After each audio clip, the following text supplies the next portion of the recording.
Welcome to Barnyard Language. We are Katie and Arlene, an Iowa sheep farmer and an Ontario dairy farmer, with 6 kids, 2 husbands, and a whole lot of chaos between us. So kick off your boots, reheat your coffee, and join us for some Barnyard Language, honest talk about running farms and raising families.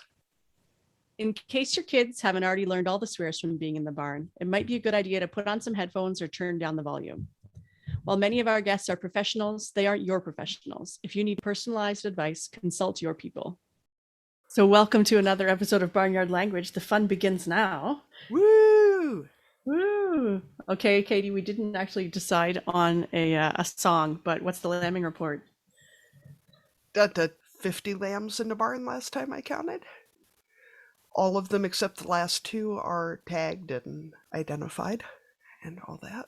So that's good. Can say 2 thumbs down. Do not recommend trying to tag lambs while your nose is runny. It was gross. Yeah.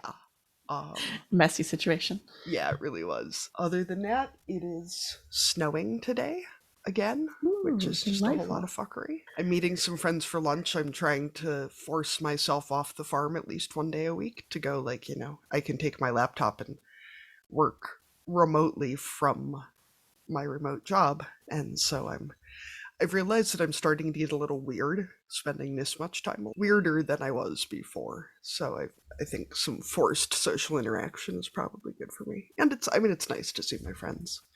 So yeah. Is this your first week giving that a try, or is this something you're going to try and add to your routine? I went out last week, and apparently I looked so horrified that the guy at the coffee shop actually asked if it was the first time I'd been out since the pandemic started. Wow. Yes. Yes. You had a certain look. It was very people-y out there. There was a table of older women at the coffee shop who were being loud enough that my AirPods kept trying to unmute me on the Zoom call I was on for work because it thought that I was talking. I'm like, no, it's just real people-y out here. Even my AirPods cannot even with other humans now. So, anyway, nothing exciting to report, really. How are you doing, Arlene? I'm good. We're firmly in mud season. I'm not saying that it's not going to snow again at some point. I mean, it is April in Canada. I almost said March, but who knows what month it is. But yeah, it's muddy. It's still too early to really do anything in the fields. So it's in that, we're still in the waiting season. And not too many calves being born these days. I think we've got a couple in the next week or so, but no big baby booms going on. On the kid front, I have one of my kids is on the autism spectrum and is starting a new program this week. It's called Peers. I'm not even actually sure what the acronym stands for, but it's a social skills program. So as I'm his social skills coach, so good luck to me. So I do training one day on Zoom, and then he goes and hangs out with another day, and they work on things like two-way conversation and electronic communication and all that kind of stuff. So I feel like it's probably skills that we can all use. Maybe it'll help me in my interviewing or being a better listener, that kind of stuff. So yeah, so we'll see how that goes. So I'm excited about it, but then, post-pandemic, some of the activities that our kids were doing got canceled or dropped, or they kind of outgrew them, and we haven't necessarily picked up new ones. So I've kind of gotten used to not doing a whole lot after school. And they're getting back from school. Their school time got pushed back last year, so they don't actually get home off the bus until 4:30, which doesn't seem that late. But before you know it, it's supper time, and the evening goes pretty quick by the time you fit in some time to hang out outside and their post-school snacks and decompress in front of screens time too. So yeah, it's just adjusting to adding some more things back into the after school schedule. Yeah, I'm trying to get us on a routine, especially in the morning for getting ready for school, because otherwise we're, bombing out the door. And the girl child, I think, has some anxiety issues, maybe. She has some sensory issues for sure. And if all of her friends are already in the lunchroom eating breakfast at school, she will not go in. I mean, it's it's noisy and she's not in line like she's used to, and but it ends up being a shit show every time it happens. And I was like, the easiest thing to do here is for us to get to school 10 minutes earlier. So, Which sounds making, easy in theory. in theory, Then but, when you're trying to get people to put boots on and get buckles and all that kind of stuff, and there those was a 10 lot minutes can get of, eaten up pretty fast. yeah, there was a lot of, but I need my excavator sweatshirt. There's something in my boots. My foot is cold. Just children. Just dudes, just get ready to go. I don't care. Yeah. Like, Move along, move along. I am concerned about your problems, but not very concerned. So get to it. Yeah, that's right. It's hard to strike a balance between caring and helicoptering and smoothing everything out for them. So. Yeah, that's true. So, shall we move on to our guests today? We've got two of them this week. So Right. today we are talking to Cody and Thomas Nicholson Stratton of Foggy Bottoms Boys in Ferndale, California. So, Cody and Thomas, we start each of our interviews with the same question as a way to introduce yourself to our listeners. We always ask, what are you growing? So, this can cover crops and families, businesses, social media platforms, all that kind of stuff. So, what are you growing? All of it, I guess. I'll go ahead and jump in first. So we're actually at two separate locations right now because we're a multi-species farm, and Thomas was out doing egg deliveries. So we're growing our farm business, which is grass-fed beef and lamb, pastured poultry, mostly eggs, organic dairy, and most importantly, we're growing healthy soils and healthy community food systems. So that all ties into that, and we're also growing a tiny farmer, which is our 3-year-old. Yeah, that's been the biggest challenge of all. I mean, we grow grass all the time to support all of these different enterprises, but holy smokes, get a toddler in the mix. That changes everything. Yeah, and I guess we're also growing social media platforms, Foggy Bottoms Boys, and then my TikTok is Unorthodox Farm Daddy, and that's been growing a lot lately. Yeah, we have an almost 4-year-old and a recently 5-year-old, so I'm in the same place as you guys, and it is a lot, a lot. They have opinions. Oh, they do, they do, and they'll share them at length. And so then, do either or both of you work off farm as well, or from Yeah, the I farm? get the opportunity. Yeah, I get the opportunity among all of us. We have my family, or Cody's family, and my in-laws. His mother gets to work away from home, but now is doing remote work. Cody's dad works on the farm, and Cody gets to work with him every day. Grandma has retired from her bank job, and great grandpa is still working on the farm. So I'm the lucky one. I get to travel and work with Rumiano Cheese Company. I get to do some marketing as well as working with their online and in store. Really enjoying that opportunity to get to work with our processor. That's where all of our milk is sold to off farm, is directly to the Rumiano Cheese Company. So I'm pretty lucky that way. Okay, And yeah, I'm on the farm full time. it's gotten confusing now that so many folks are working remotely to say, I have an off-farm job, but it's on the farm, Yeah, but right. not on the farm, on the farm. Right. So, since most of our audience is parents, I'm going to ask you our most important question first. Did you guys mean to name your business after a town in Paw Patrol? Or was that like No. something you found out about later? Because I was watching Paw Patrol with the boy child the other day and caught that and was like, Yeah. I wonder Yeah. if that was intentional or. Isn't that fun? Was No, Foggy Bottoms is actually pretty popular. I mean, there's a DC Metro station that's the Foggy Bottoms. There's the Soggy Bottoms Boys that people always ask me about, and I give them the, oh brother, where art thou line. But no, that was not intentional. So we can just say that Paw Patrol took it from us because it was so popular. They probably owe us royalties, I would think. They do. There are some Probably. royalties earned. Yeah.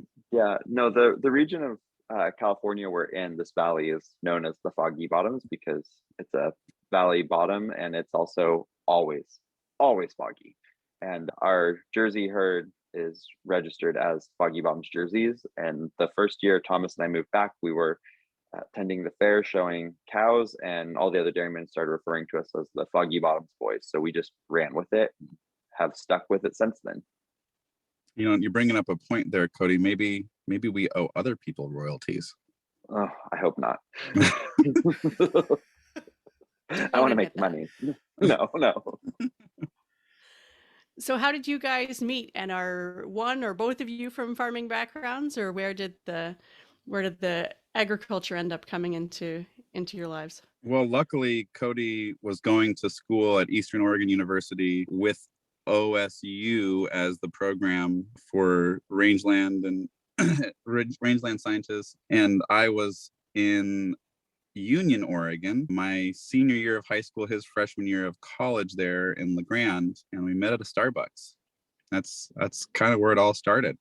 And then I Mutual friend. stalked him on MySpace. Yeah. And because that was that long ago. And then it transferred into Facebook, and my polo coach and his mom were good friends, and they were always trying to get us to date. And when you're in a rural town, it's that, oh yeah, another gay person, you automatically think we should date. That's not the case. It turns out they were right, but it took us quite a while to figure that out. So yeah, we were slow to that role. How frustrating did you find it that they were right? Oh, not at all. Not at all. Good. Oh, I'd say a little bit frustrating. No.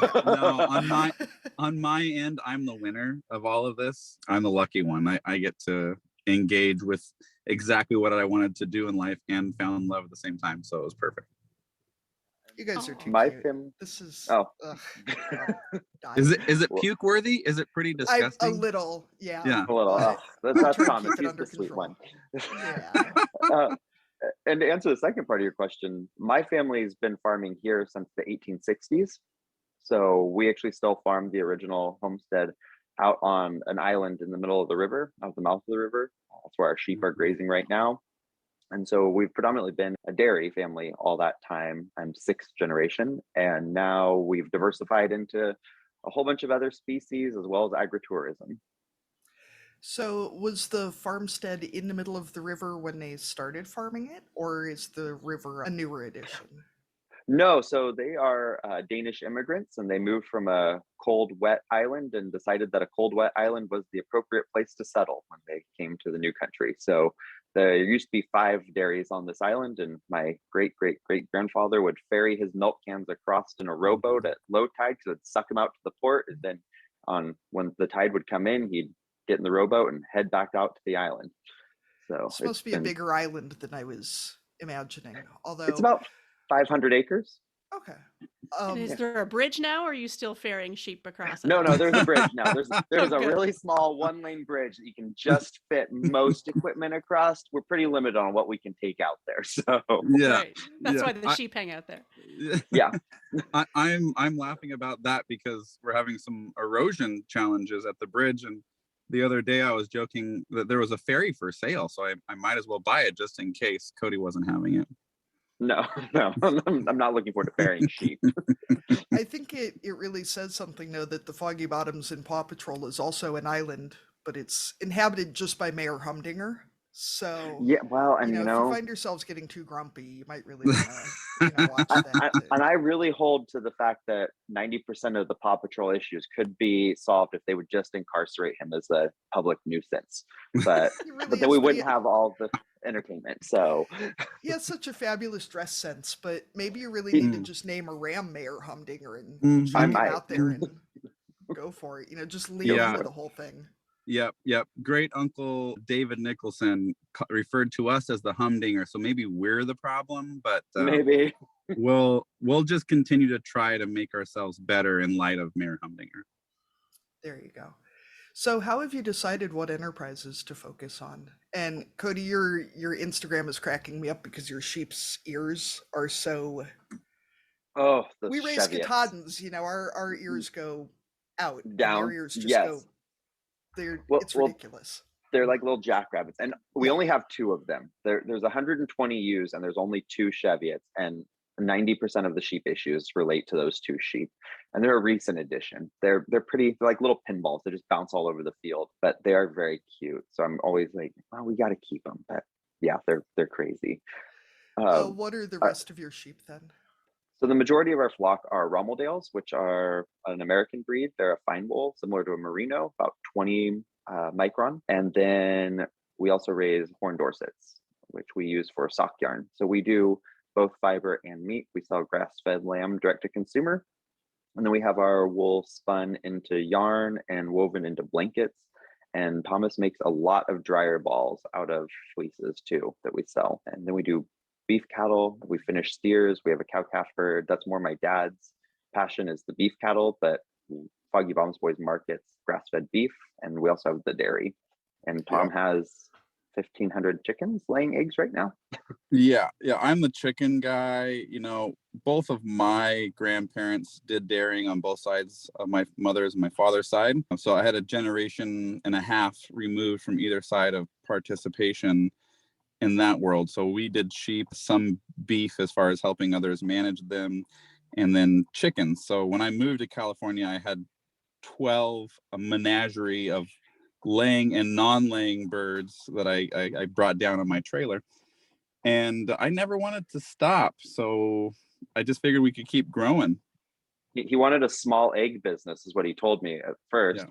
My dad's has always sworn that there would never be pigs or poultry, so he's lost out on the poultry aspect. There are now lots of chickens, and the small egg business is not so small anymore. And we're occasionally angling for that pig situation, but I don't think he's going to cave on that one. So well, we're pretty lucky though. We've developed a great relationship with fellow farmers, and as we're raising Silas, we've convinced one of our other neighbors to practice regenerative agriculture.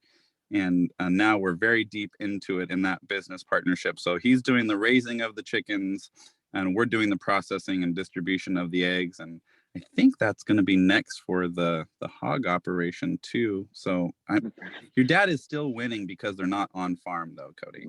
That is true. There's usually one or two chickens roaming about, but he doesn't have 1,500 chickens on farm right now. Don't forget all of Silas's chickens that are coming in April. Oh yeah. Yes, our son needed bantams, so we ordered him banty chickens because, of course, he has to have tiny chickens. Well, he's 3 now. He's old enough for his own operation. Well, he is. The horned Dorsets are all his already, so he has a flock of sheep that he shows. He might as well have a flock of chickens. Is he taller than any of those Dorsets? The lambs, but not the ewes. Not the ewes. He's learning how to brace, though. He's learning how to brace. Yeah, he's got the brace down for showing. He's been taken out by a few ewes because he likes to carry the grain, and he's adamant that he has to feed his sheep, but doesn't quite understand that they are very large and will run him over. So his language gets real colorful at that point, which has been a discussion at preschool. So in reference to how do we decide, whatever we think is going to make us more busy, I guess. Yeah, well, the honest truth is, we're limited on land, and where we are in California is very remote. We are 5 hours north of San Francisco. There's nothing really close to us. It's a beautiful area. It's very touristy, but the roads close frequently in winter. There's 3 roads into our county. The county we live in is the size of Massachusetts. So it's a large county with very little act. And in the summer, it's great. It's like tons of tourists, but finding a way to maximize what we can do on our land base and actually be profitable and sustain the farm for hopefully a 7th generation. So we kind of just assess each enterprise, as to whether or not it's going to be profitable. And that's why we're diversifying into agritourism now, offering, Tom spearheaded the barnyard experience. So people come and they tour the farm and have dinner or brunch here, and we cook with them and teach them how to grill steaks. And this year we're moving into offering educational opportunities on the farm as well. And that kind of came from me wanting to make sure that we did the best that we could to connect people with agriculture. A lot of my life's work has just been revolving around nonprofits and volunteerism to connect young people and folks that have never had the opportunity to engage with agriculture, as we are now less than 1% of the population that's getting their livelihood directly from the production of ag. And so there's a large disconnect that we need to focus on providing an education of what that means and how the food system actually works. Otherwise, narratives that are opposing animal agriculture come from an understanding that is unknown, and it's the fear factor. So the closer that we can get people to their food and giving them the opportunity to engage with it is the important part for me. And it is a venture and an adventure to actually engage with folks on the farm so that we help close that gap as best that we can. Well, and I think it's such a good reminder that it feels like as farmers, we feel so us versus them about a Yeah. lot of consumers.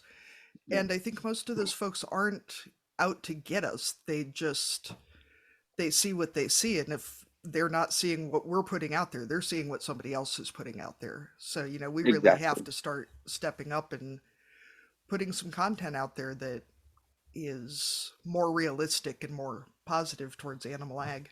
And I think you guys Right. really need to be looking into some sort of an exercise program for customers, where you could like Oh, give them a scoop of grain, let them Oh, we run, got it. maybe row some sheep across the river.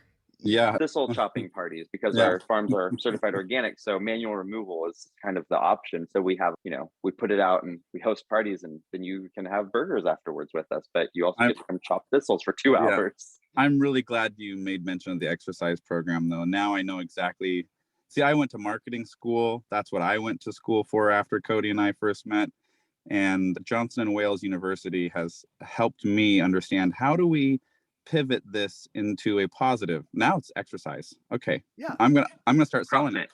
That's right. Yeah. That's right. Crop fit. We're gonna start selling thistling or hoeing thistles as an exercise program. Dang, thank you so much. That's a win right You're there. welcome. I feel like you really need to look into the crop tops for exercise. Yes, That the would Oh, yeah. really crop. be the Oh yeah. man, You're welcome. You're welcome. branded crop tops. So There you gosh, go. now I owe you even 10 times more. See, there you go. Yeah, we used to joke at a farm I worked on that we were going to start letting people come out and stack bales for exercise. And we were going Let to charge them, everyone. like $70 an hour to come out and move bales back and forth. Like, there you go. That would That's be a good one. wonderful. Oh, So that's a daily need. I feel bad because Arlene's not even going to get a word in edgewise here. Speaking of lively personalities, speaking of hay and marketing and that, I bought a T-shirt from you guys. The Foggy Bottoms Boys Hay Crew, is that what it says on the front? Yes. Yeah, the get And bucked. I did not look closely enough at the graphic of the gentleman on the front of that shirt before I purchased it, and my Midwestern sensibilities were quite shocked. He's an excellent advertisement for the quality of exercise that one would get from stacking that much hay. Let's just put it that way. There we go. The model is a college wrestler, so that was Okay. why. For our Yeah. listeners, he's also shirtless and wearing chaps, but Yeah. he does seem to have pants on as well, which I was pleased by because I got Yes. a little concerned as Oh. to Oh no, we would never do. We are Well- scantily clad. If that rings a bell, we're just on the edge of what's gonna shock and awe. We hold our values at a very high standard in our. Mostly Thomas intervenes and doesn't let me go off the rails. So and it seems like it would be itchy to stack hay pantsless. Like I just feel oh yeah, it's Yeah. very uncomfortable. Yeah. But Yeah. shirtless, that is a real thing. That literally came from the activity as it was progressing this summer. Oh wow, this would be a funny shirt. Well, I do wear it a lot, but I try not to wear it where my lovely but conservative boss might see it on a Zoom call because it seems a little Oh, very. Little But you do work in the unprofessional. grocery Makes store, sense. right? Oh, yeah, I it does. do. Okay, I do. good. right. So that leads us right into Katie's next question that she had for me, talking about your marketing and ideas. So it sounds like a lot of it's coming from both of you. I have to say that one of my favorites is the videos of sheep reviews, the different breeds of sheep reviews. That's a favorite of mine. But where do all your ideas, both in terms of social media and your marketing, come from? And how do you narrow it down to what you're actually going to do? Because I'm just guessing there are a lot of ideas. But Okay, I'm jumping in before Cody starts. Okay, go. Cody's Talk. just giving me that face Let- that I can feel Yeah. on my own face when I'm like, ideas? You don't say. Let me turn on my video. I was afraid of losing connection. If you're looking at me now in person, they're looking at Cody like, is that what you think you're gonna put on our platform? Yeah, you got the serious eyes. Yeah, because Cody does come up with most of the ideas. He is a social media aficionado, meaning he consumes more than a Reader's Digest in a day about what is going on in that realm, from TikTok to Facebook to Wu Chan or whatever. He's got so many, I can't even keep track. I feel like I need to block his phone from downloading any others. But whatever those trends are, he seems to pick them up fairly well. But he does do a good job of letting me filter some of those out, because he'll film some and then he'll say, what do you think? And I will try to do my best again to meet that scantily clad yet not so annoyingly obnoxious. I always come from the standpoint of education. So my goal is always to, how can we do this to educate? And the fun thing is what Cody has going on and how he selects what we're actually sharing with folks is, it does come from a standpoint that you should walk away with a laugh as well as a little bit of information, so that again we kind of close that gap of the understanding between what's real life on a farm and how does your food system work. But Cody, you can describe to me why you have so much fun. Oh, well, I'm literally on social media just to have fun. So we started the TikTok, and the reason it wasn't a Foggy Bombs Boys TikTok was because I wasn't sure that what I was going to do there was going to be for the Foggy Bottoms brand and, story. And it's not always, which is why it's Unorthodox Farm Daddy. And that's, I'm there to have fun, but I think we want our social media, it's not just like, it's the education, it's also representation. It's showing, LGBTQ members of the ag community. It's showing Jews in agriculture. It's showing a very honest and like kind of raw representation of what it is to be in ag, to do what we're doing, to be farming. We don't want to curate our social media to where it's, that idea that we all have of an influencer where every photo has the same color scheme and it's like, very curated and very professional. And, we try to take great photos. We try to, make our video quality the best we can just using an iPhone, but we're also, it's honest and it's accurate and it's representing what is happening. And it's not always happy. It's not always upbeat, but usually it is. And so we try to make sure that, when we can be honest and upbeat and really share our personalities, that we do. And so that's where a lot of that comes from. And also there's a certain amount of shock value that goes into some of the TikToks and some of our posts. And that, part of that is just like me as a person. And part of that is, it causes people to engage and it brings in demographics that maybe we don't as farmers always talk to. So, my social media following on TikTok is predominantly LGBTQ and Jewish. And so we, those are groups that maybe aren't always going to be seeing ag content from advocates. And so that's, a way for us to reach out to them by having a different platform and speaking honestly from who we are as people. Yeah. And we started our efforts on social media before we actually started the business aspect of selling product, literally because of the idea of advocating, or what folks call agvocating.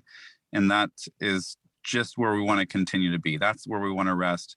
Certainly we'll share about our updating deliveries or product offerings and places that you can get the Foggy Bottoms Boys eggs. But how we make those decisions is what's happening on the daily that we want to share with people from all walks of life that we deliver to. Even the merchandiser here at Wild Berries today was talking about engaging with us online for social media content for marketing. And that's a great way to utilize marketing for a business aspect. But again, whatever we do with that, the ideas that come from that is about the educational process. I feel like, Cody, one of my favorite videos of yours was about your son swearing at preschool. Oh Because my I feel like gosh. it speaks so much to where we are with this show that I see so much parenting content that's so like, my children are perfect angels at all times. And I'm like, are you delusional or are you drugging them? Oh no. Because And that's, like, I don't I connect go with on those people. TikTok. There's nothing there for me, you know? No, and that's the thing. I feel like I see all these like influencers and everything with their parenthood is like, it's so perfect. Their kid is always clean. Their kid is always well behaved. And I was like, Their that kid is is not always my, dressed. yeah. I'm like, my toddler showed up out in the milk barn in a t-shirt, boots, and a diaper with a stick in his hand. Like, where is he supposed to be and dressed in all white and perfectly clean and, you know, presentable all day? That's not how this works on our life. So I'm there. I don't relate to those. And so I think if we can just share like an honest representation, like, yeah, I had to talk to the teacher yesterday because he was using the words that he heard in the barn in the classroom, and that's a problem. Yeah. Yeah. So how many years have you guys been in business? I realized that I didn't like put any serious business questions in here since I was so distracted with Paw Patrol and No. Oh, we moved back to the TikTok. farm in 2014, I believe. And so that was, and in 2015 is when Foggy Bottoms Boys, I think, really started. But that was a pretty, like, it was a soft launch. You know, for several years, it was, you know, a small flock of sheep. We were raising 20 sheep. We really didn't start the grass-fed beef or lamb until the start of COVID. That was when we really, you know, we planned it. It was just fortuitous. We had butchered a steer. We were going to start direct marketing. We were slowly building out the website. And then all of a sudden we went into lockdown and we were scrambling, trying to find butcher space for more steers, and like threw up our website immediately. We already had our yarn line going then. So since then, we've just continually grown the sheep flock. And, you know, in the last years when the whole agritourism aspect has really developed, you know, we are a family farm. So there are 4 generations on the farm at any time. And, you know, it's a big change for the previous generations. You know, the farms were personal, they were private, you weren't inviting people on. That was kind of contrary to the advice of all the trade groups of, you know, keeping people off the farms. And here we are just kind of throwing that all out the window, and, you know, not only sharing it all on social media, but letting people come, you know, multiple times a week and giving them tours and cooking meals with them in the backyard and hosting 24 people for Valentine's Day. So it's ever evolving. I know my husband is 4th generation on our farm. It's my mother-in-law's family farm. And when we started talking about direct marketing and we said we needed, you know, a farm name to market under, and she kind of looked at me and she goes, "We're not really farm naming kind of people." And I was like, I'm not talking like it's a plantation or something. Like, we have to have a name to do business under, you know, like Yes. and Yep. the whole concept of like going on Facebook to sell stuff was just mind blowing. So it is just such a different approach to things. Or like when people are showing up to pick up meat, even though you might not be doing the transaction, you need to walk up to them and be nice. You need to go up to them and talk to them and, you know, welcome them to the farm and ask them how they're doing, because I understand like those aren't your social interactions, aren't your favorite part, but they're supporting our farm, our business. This is their experience. So you have to like go out of your way now, get off the tractor. So it's just been it's a real change in paradigms and thought processes.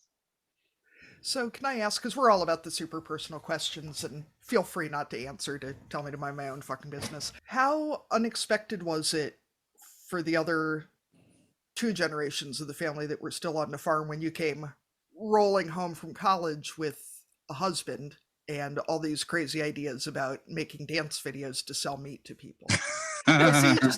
There were some real challenges early on to that.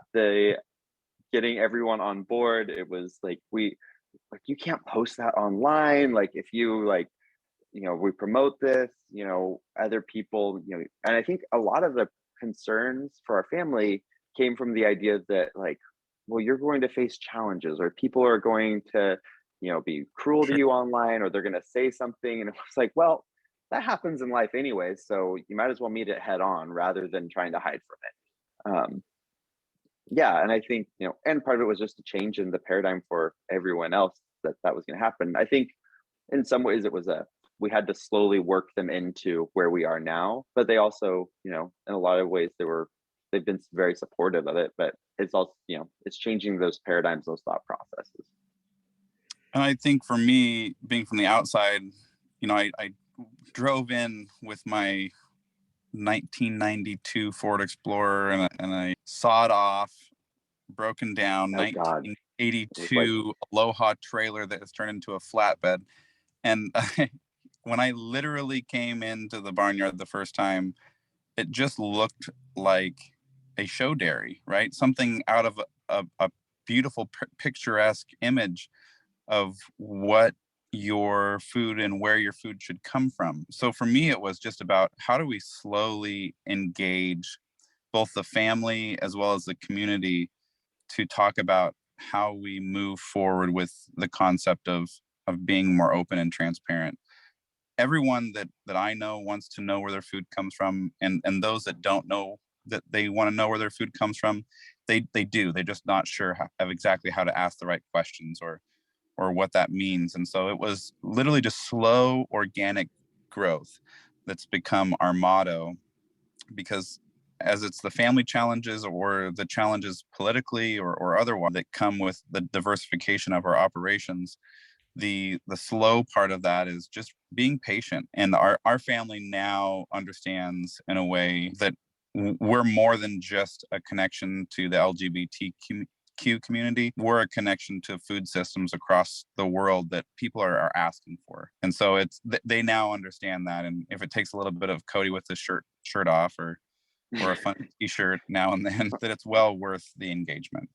Plus, my dad now finds it highly entertaining when he's a local fire chief, and people will come up to him at their fire department meetings and be like, "Oh my God, did you see what your son did today?" He's like, "I don't even want to know." Like, I'm sure whatever it was, it's probably not appropriate for this meeting, so I don't need to know. And Thomas, I feel like that's so interesting too, because I know, when we have customers out to the farm, like they want it to be a certain amount of rough and tumble, so it feels authentic, but not too much, like Sure. they want there to be straw, but not actual manure, because that's too Right. much. Right. And it all depends on who you're talking to. I found that there is several different sects of generation. You can call it X, Y, Z, millennial or otherwise, or the boomers, that they want to state, oh, my family used to, or I went to Aunt Bertie's ranch on the summers, and whatever that is, right? Those conversation starters or places to cross paths and have conversation. We're actually losing those to where people don't even have those ways to communicate. So it is getting harder and harder to have those real conversations about where do we take our animals to be harvested, and what does that mean? And that's hard for me when we're dispatching chickens, but then get turned into broilers, or not broilers necessarily, but spent hens get turned into stew birds. Those are hard conversations, because no one wants to take life, but the reality of that is that life is the most endless energy machine, right? That perpetual motion, that's what the spirit of life is, and we are participating in that, and that's what we're here to be stewards of.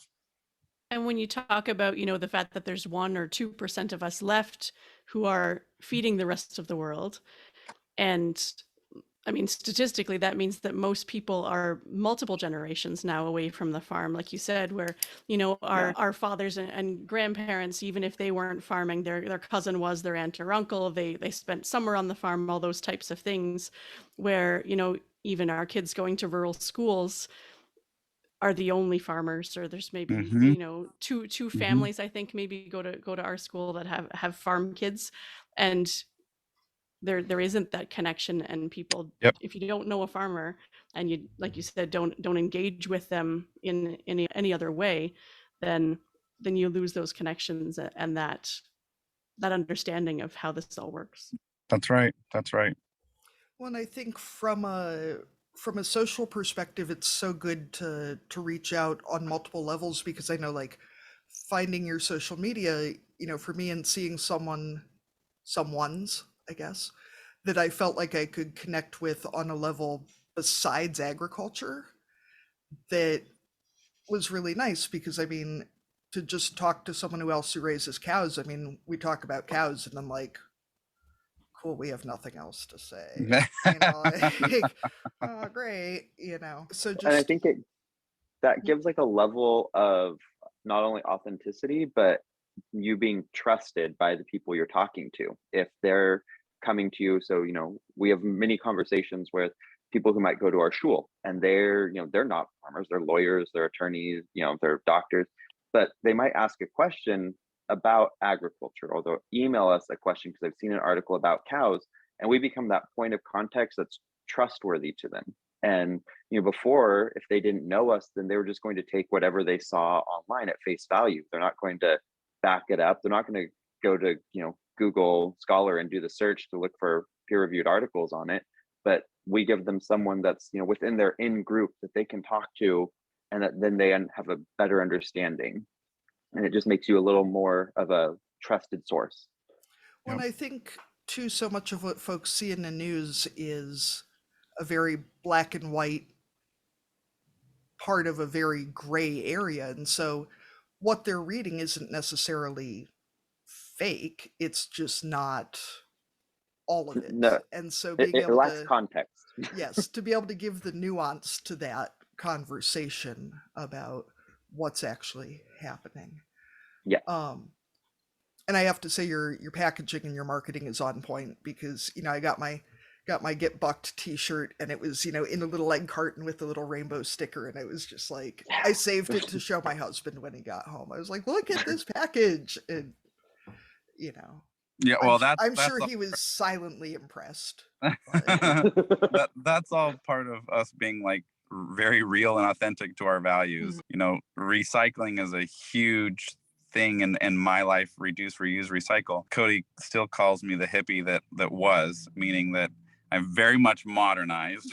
I enjoy my But he iPhone. was so hippie when we started dating. The idea that the values can still carry through and all that I participate in is how do we amplify that? Those egg cartons are a savior for packaging costs, right?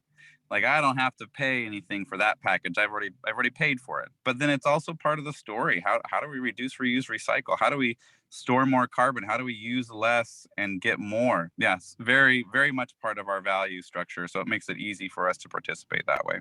Well, and it's obviously recognizable, because I don't remember what any Amazon package I've ever gotten looks like. But I got a Right. t-shirt from you guys how many months ago, and I'm still like, the little egg carton. I had some other question, but it's gone now. So whatever. So how did your kiddo come into your lives? I know I talked to Cody a little bit about this, because I try not to, even I have some limits about how pushy I'll be with questions without warning. So feel free to answer that however you guys are comfortable. Well, with. my start to that is, I wasn't quite sure if I wanted a quote unquote sticky in my life, which is for years where I placed children. They were considered little beings, little humans that were just sticky all the time. I did a lot of babysitting, Sunday school, and nursery time. And so I was always in the mindset of, I'm too selfish to have a child. Then when we moved to the farm itself, I realized that we want to continue to provide for children, specifically someone that we could help mold and become a good human being. And we were able to start that process through the foster care system here in Humboldt County and through the state of California programs. And so we fostered and are nearly complete with our adoption process. I did all the work for that. And then Cody has now really stepped up to the plate to be an on-farm dad when I'm off doing everything I have to end up doing. Yeah, Tom took over the paperwork. I always knew I wanted children. That was something that I always knew, and so I just kind of assumed that I could, get Tom on board eventually. And I also knew, there's so many options for LGBTQ families, and I knew that I wanted to adopt, and I wanted to adopt from the foster care system. There's a lot of children that need homes. There's a lot of children in foster care that need a safe space. They need someone to be supportive to them. And so that just seemed like the best opportunity for us. And that we became foster parents. We waited, God, was it 8 months, Tom, before we got a single phone call? It seemed so long after we were approved. And we actually thought we were going to have a little four-year-old girl coming into our life just as like a temporary placement. And the day that we were supposed to start this like slow transition, because she'd been put in an emergency placement and stayed there for over a year, the day we were going to start this transition, she got ill. They were going to delay it for several weeks. And that was the day that our son was born. And he had siblings that had already been adopted by family friends.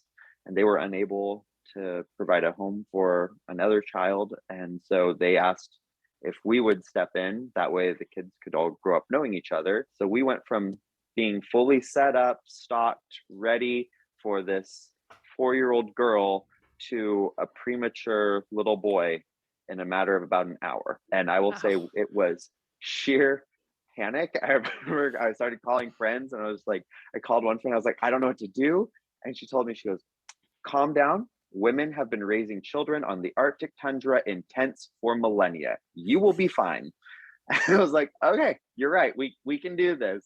And the thing that was so amazing was we called like 3 friends and told them, you know, and our family, and told them like, okay, we're gonna go pick up this little boy at the hospital. We're gonna go meet him.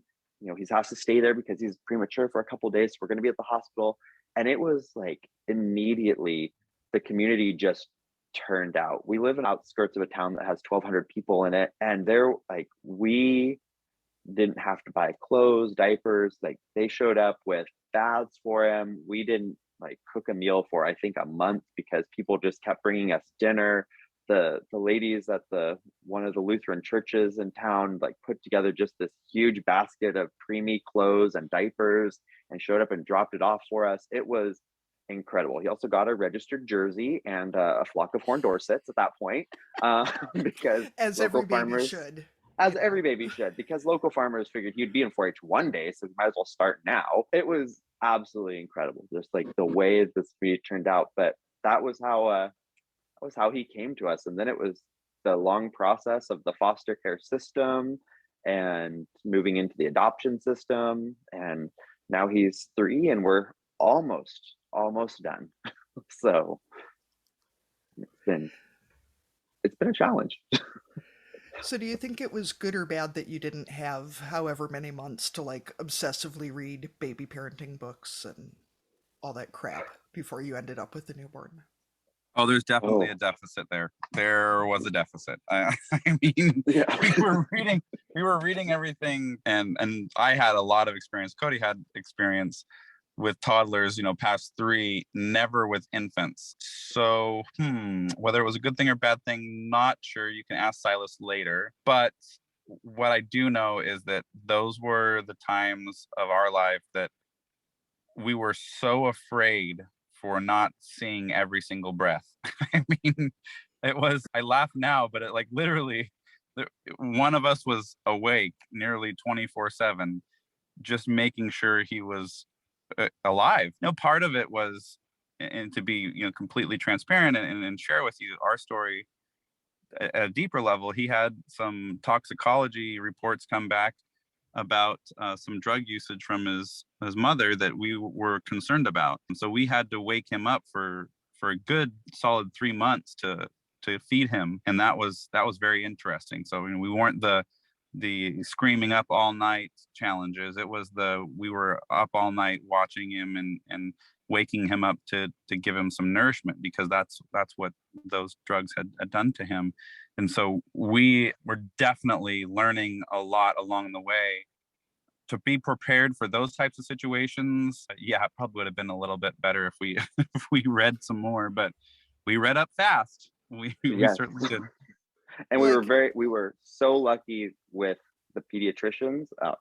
Pediatrician at the hospital was just like, she gave us her cell phone number so we could text her at home if we had questions, you know. And once he discharged, he was no longer her patient, but she was, because he had been an emergency cesarean, he was gone to the nearest hospital, and he didn't go to one of the major hospitals. He went to a smaller one, and so they weren't really used to dealing with children that would be in foster care. And so he was kind of, you know, not only was he already special, he was very special to them just because of the situation. And so they, I mean, those nurses, the doctors, they were like there for us for months following him coming home too.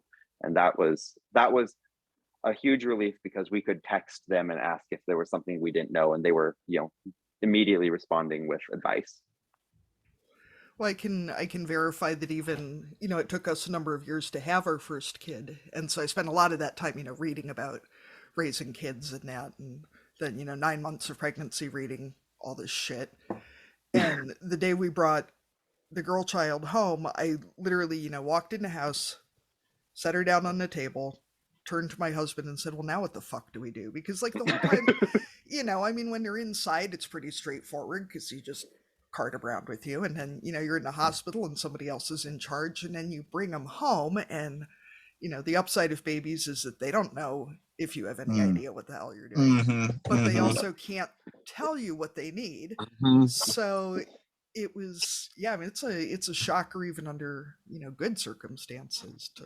And we had one small benefit. I won't say it was actually huge. Great. So my grandma lives halfway across one field from us, and she raised 5 children. So great grandma, like she came in clutch, and she still does so often, because she's like, just calm down, hand me the baby and calm down. It was like, okay, like she's quite an authoritative Dane, so she will tell you how things are going to be, and you just sort of do what grandma says. That's right. That's a tremendous benefit. Yeah. I think So that's where now Cody got you're- my personality. Sorry. Yeah. So now you're actually approaching the age that you were getting prepared for. Do you feel like you're prepared for 3 and 4 year olds now, or now no. he's? Oh no. We're so far No. behind. Yeah. No, and I mean, and he's sassy, and I have no idea where he would have gotten that from. But I told my husband he looks like he'd fit right in with R2. He looks like he'd be real well matched. Yeah. So mischievous. And there are moments where just like, how did that come out of your mouth? Did you really just say that? You're 3. What I would consider our education is like bumpers for bowling. We know where to stay, at least within the lane, but everything else is a little bit of skill. So I'm looking forward to number 2, aren't you, Cody? No. I think we're good with 1. Say if you end up with a girl next time, what are you going to do about the Foggy Bottoms boys? Throw a twist. Then yeah. I haven't ever thought about that. No. Uh-oh. Well, I think we're gonna have to stop it. We'll have to stop at 1 because we can't change the business name now. That's the only chuck up. So with all the people in the farm life and the family life and the social media and business and all the things that comes with farming, how do you keep everything under control? How does scheduling look? How does this actually work on the ground on a day-to-day basis? That's what it is. Pure chaos. It's day to day. It is day to One day at day. a time. That's right. We have anything from fire department training to the Klamath Bull Sale to the fancy food show in Las Vegas, that we put things on the calendar to say, okay, this is how we're going to structure our week, our month, our year around. Cody's already geared up for the Black Sheep gathering up in Oregon, so That's in June. Everything, plantings and everything around those major activities, as I would assume any family do. But the idea is that every day we wake up with a challenge that was created from the day before. So there's the things that we have to do, there's the things that are going to continue to change, and a resilient system we are a part of, and a living system we participate in. But it's just about addressing those things as they come up, with those long-term goals in mind of what is it that we're actually trying to accomplish, and how can today we address those needs. I think it was it last night? No, it was 2 nights ago that we were going to a dance, the Cattleman's Dinner, and there was a dance to it. All I told Cody was that I need one dance. I know it's not going to start until 8:00, and that's your bedtime, but I need one dance before we leave. And so it's addressing things like that, right? That this is our goal for the future, which is big. Our goal is to work regeneratively with agriculture and many other agriculturalists here on the North Coast of California and beyond, to support that living, breathing ecosystem that can address things like climate change by the activities that we do on the daily. But the other part of that is just making sure that we kind of live a life. And that's our long-term goal, is making sure that we can actually live a healthy, productive life, that Cody doesn't get tired of me every day. And we've, in the last year, we've implemented family meetings, which is probably something we should have done much sooner. But every week we sit down with my parents and grandparents, and sometimes aunts and uncles join in, and we discuss what is happening, what's going on, what are our goals, what needs to be accomplished, the farm financials, and then we, kind of distribute the workload, make sure everyone's got their task. And then also for us, it's relying on family, particularly great grandma and grandpa, as well as my parents, when it comes to, toddler care. Right now he's getting out of school at noon. And so great grandpa is picking him up, which will be super exciting for him to, get picked up by great papa today. But that's, we kind of make sure everyone knows what's going on, and we are able to set up those timelines for everyone to follow. Yeah, I do have to say that, looking at how much more year-round your season is too, I've said some really mean things about you guys in my head about, seeing your pictures with the grass in, January. Yeah. I live in Northeast Iowa. Like, it's just shitty out here. Like, Arlene's Canadian, Your frost line is a whole meter deep. Yeah, I get it. Yeah. I get it. Yeah. It's fully white out there. The sun is shining, but it's just white. Yeah. We're Yeah, moving rapidly into mud season. So, yeah. Well, so we should be in mud season, but we're actually in the midst of a pretty significant drought that everyone said had ended. And then turns out it was just like a slight respite that we got for a few months. And now, we had our first rain event in like a month last night, and it was a quarter of an inch of rain. And normally we're in a part of California that gets 60 inches of rain a year, and we're just nowhere near that. So it's been nice from a farming standpoint. I'm lambing on pasture right now. Some ewes we bought, and I don't have a care in the world. Like, they're just dropping lambs you out at there. all. No, We're about to start lambing next week in 30 degrees and shit. Yeah, Cause... jugging them, and it's terrible. But we're just like dropping lambs out on the field, and they're fine. But normally we would, we still are able to pasture lamb in winter, but it's pouring ass rain, and we're, breeding sheep that are able to deal with being rained on. And our cows, we don't have a pack barn for our dairy cows. So they're, they are staying out on pasture in the rain, and we have to select for that. So this year's winter has been nice, and that, things are happening. It's easy, but our summer is looking quite terrible, not only from just a feed standpoint, because a lot of our land is dry land, and we're not going to have the water storage that we need, but also the fire season here in California is probably going to be pretty intense. Yesterday it was 67, which was 60% humidity, and that should not be happening in February. And they've already had several grass fires, just small ones in the county in February. And 3 years ago we had days where the sun never rose because we had so much smoke that it was like waking up in Dawn of the Dead. There was like a little red orb that you could sort of see in the sky, and the chickens never came out of their coops because it was so smoky, and it looked like it was raining, but it was just ash falling. So we're preparing for that reality again this year, and it's gonna be more challenging because now we have a toddler that's gonna want to be outside, and you can't go outside when it's like that. And we had to change a lot of our farm management. We don't breed sheep at the same time of year anymore, because we discovered when that happened in breeding season that we really had very low fertility rates. So we've had to change how we lamb and how we operate just because of wildfire. That's so shocking to me that, it seems like everybody from different areas, whatever weird, stupid, horrible event they get is so horrifying to everybody else. And I'm like, we get tornadoes here and people are horrified by that. Which I'm like, at least they just me. like, they're Same. horrible, don't get me wrong, but like, they stop, they go through and then it's done. There's none of this like weeks on end of shit catching on fire. Like, yeah, no, that's pretty. It's pretty like, we live in a part of the state that doesn't generally burn. We just get a lot of the smoke, but now we're so dry that we have to change our grazing plans to around the reality that we need areas where we can move sheep in case of a wildfire, that they would be able to stay and hopefully be fine. If we can't haul 120 ewes out, or the beef cattle can't, you can't load up 60 cow calf pair and move them. We need a place that they can be put that's hopefully, fuel free of fuel load, so that way they can ride it out. It's a very different change in paradigm for us here. But the idea of a tornado just terrifies me. I'd rather the ground be shaking than get sucked up in the sky. Yeah, I'm much more acquired to the taste of some things falling off the wall at me versus everything flying off, including myself.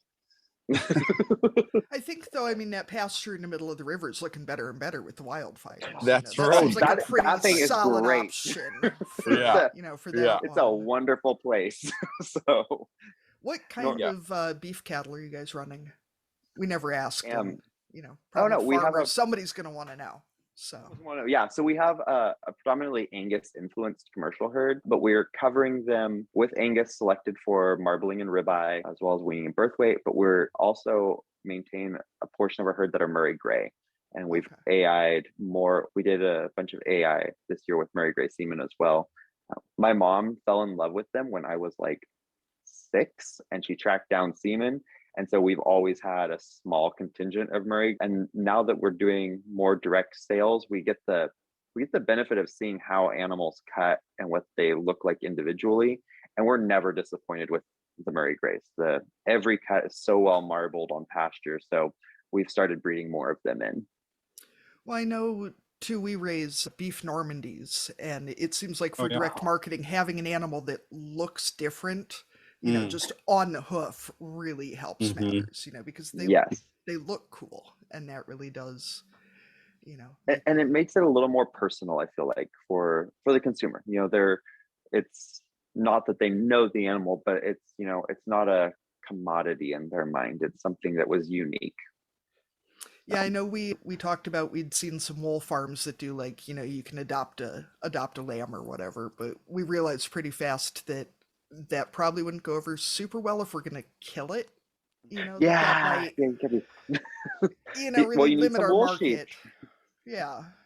So, Thomas, what is it like living and working with someone with such a lively personality? I was trying to come up with a good way to put this. Yeah, so you're talking about... I feel like we have pretty similar personalities, Cody, so I feel good about it. But these are fun.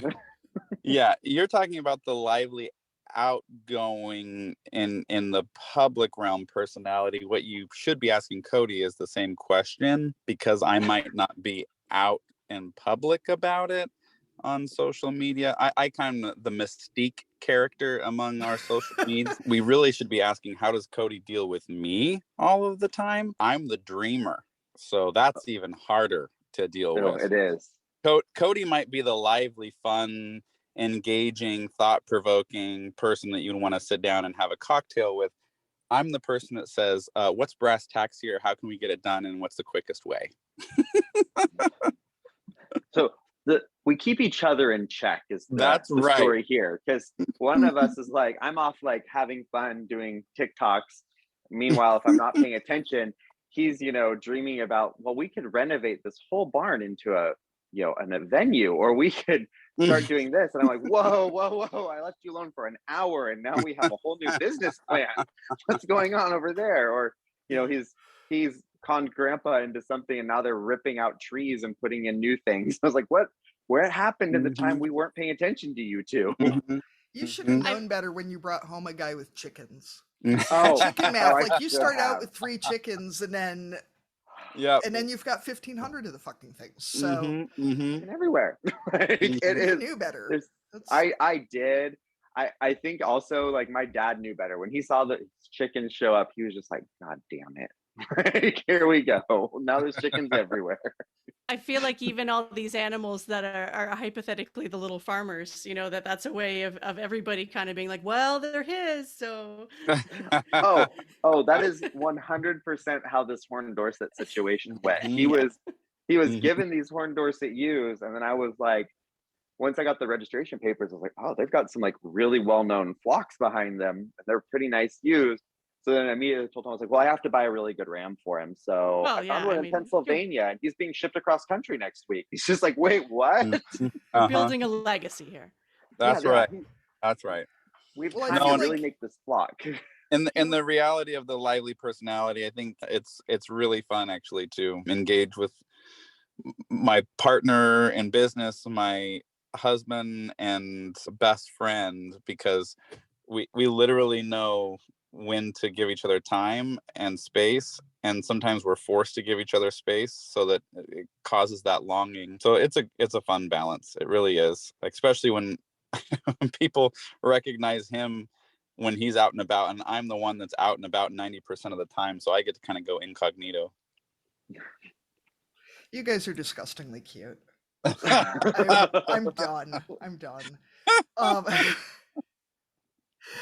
I had some other question that I have now totally forgotten too. So, oh I'm gonna well, jump no, over the. Oh, sorry, Katie. I was just gonna Silas say is we'll jump totally over old the enough next for one. pigs. So I'm just saying, you know, if they're going to be his. Yeah, I mean, he could have them, right? And he could get Hereford pigs. Those are really cool. So Yeah, there you go. I mean, if they're for your kid, nobody can say no to something that's for a child. What kind of monster would say no to that? my dad, when it comes to Fair pigs, he enough. would say no. Fair enough.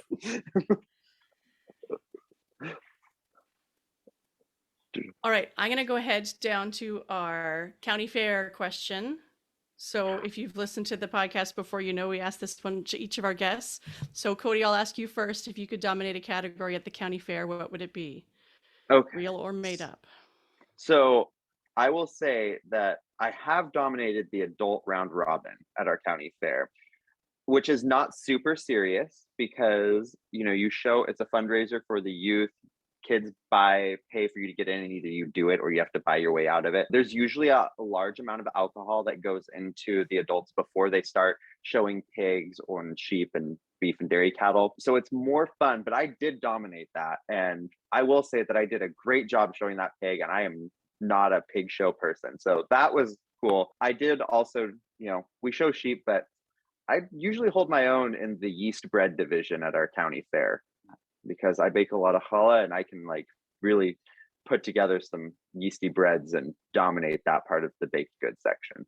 Nice. You got lots of categories. What about you, Thomas? Yeah, so I'm the community organizer of us. Competition is important to me, but I've worked with the fairgrounds for several years as the 4-H advisor or community organizer in 2 counties. So when I moved here, and then I went to work part-time when our son was born for the fairgrounds. So I participate in all the categories by making sure that people participate. So if there was any category, it would probably be the leadership category. It would probably be the leadership category. So your 4-H ambassador, your regional officers for FFA. Right. Or we could give you some kind of a volunteering award or something. There you go. Okay, yeah, volunteer of the year. I'll go for that. Well, I mean, we have a very nice memorial garden at our fair that's like a memorial to parts of the ag community that are no longer there and the people that have been involved. And he did actually facilitate it being built and somehow got the county to, when they dismantled the bridge, move it to the fairgrounds. So, I mean, he is quite a good organizer when it comes to setting up things and conning the community into doing stuff. Yes. Very persuasive, clearly. Yes. All right, we'll move into our cussing and discussing section next. So welcome to the segment. We've recently registered for an online platform called SpeakPipe, where you can leave your cussing and discussing entries for us, and then we can play them on the show. So go to www.speakpipe.com/barnyardlanguage and leave us a voice memo, or you can always send us an email at barnyardlanguage@gmail.com, and we can read it out for you. Katie, what are you cussing and discussing this week? 2 things, they're both pretty quick. 1, the boy child has lost his snow pants. You cannot buy snow pants this late in the winter. Nope, so, you can't. Sorry, kid. Guess you're wearing the pink ones that are left over from last year. Whatever. Second thing, most of our house is hardwood floors. We have a big dog and 5 cats and 2 kids and 2 adults. And we have an area rug in the living room. And, I vacuum. We have a robot vacuum. I thought it was pretty clean. And then somebody sent me one of those little fur rake, carpet rake things that has the little metal coils, and it's like a tiny curry comb, sort of. That is the most goddamn revolting thing. I'm probably going to have to throw the rug away. I literally just vacuumed. I combed maybe a 2-foot by 2-foot section of a low pile rug. It's just a flat rug, and got about a dryer ball's worth of dog hair out of it. So Now your illusion of cleanliness has been destroyed. Yeah, I was feeling really good about myself, and now I'm not. So how about you, Arlene? What have you got today? So this is not going to be timely by the time it comes out, but this is my cussing and discussing for this week. So we went to Toronto for the second time. We were supposed to be going to see Casey Musgraves in concert. It got canceled once because Ontario was in lockdown, which was fine. The concert was rescheduled. We booked accommodations for a second time. This was my daughter's 16th birthday present. So we went with my sisters and my niece and a friend. And we got a cancellation notice that the concert was canceled 3 hours before showtime. So we were dressed. We had our custom made t-shirts. The young girls had their glitter on their faces. Everyone was looking fantastic. And then we were just in Toronto with no concert to attend. So sorry, Casey Musgraves. I'm cussing you this week because it was apparently, according to the website, it was about weather. But it wasn't snowing where we were. I don't know where she was the night before, but she needed a few more days of travel time, clearly, because she didn't make it to Toronto. But the good news was my sister found a karaoke bar, like one of the kinds that has like separate rooms, and they let minors in for until 8 o'clock. So we hustled down the street and went to a karaoke bar and sang ourselves hoarse. And then we found other stuff to do in Toronto, but it wasn't the weekend that we planned. So I felt really bad when I saw your Casey. picture because your t-shirts were super cute and They you were guys had all super your cute. had all your glitter on and yeah. No concert. What a bummer. Cody, what are you cussing and discussing this week?